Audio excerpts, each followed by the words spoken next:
How did it feel to be back on a Star Wars set after 30 years? You know, it might have felt silly to be going back and playing a character that you played 40 years ago, but it didn't. And it didn't because there was a clear job to be done. There was an extension of the character that I thought was interesting and would take the audience to a new place.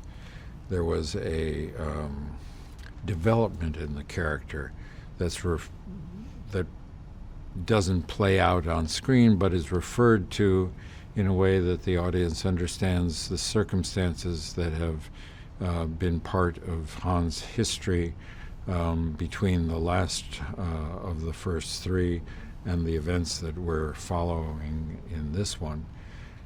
And those circumstances in his life have created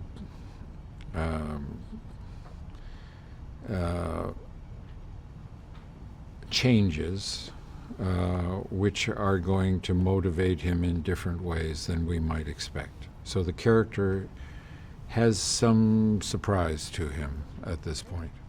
Tell us about the Millennium Falcon. Is it the same as you left it? The Millennium Falcon, it's funny because the set had actually been dismantled after the first film. It had not been predicted that the film would be such a success as it was. And so that they had to recreate it from pictures. And they did a beautiful job of rebuilding it, and it was it was indistinguishable to me from the original set.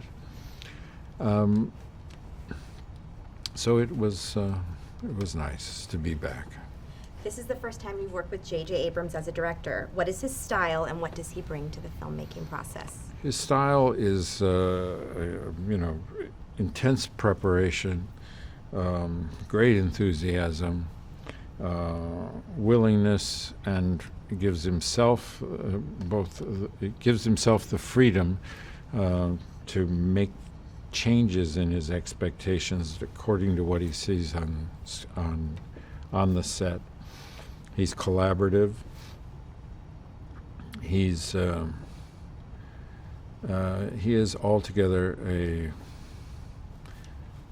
consummate master of his craft. Last question. What do you think of the newcomers to the franchise, John Boyega and Daisy Ridley?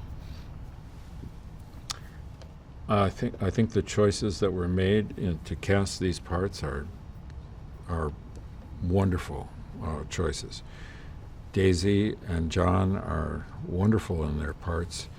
They're very interesting people, both of them, and I think they're going to have an unbelievable future. Hey, did you like that video? Well, I've got some movie trivia for you. Did you know that, like Facebook, Star Wars was originally prefixed by the definite article the? Much cleaner without it, don't you think? For this and more movie facts, click on more videos, or for more trailers, click on the playlist.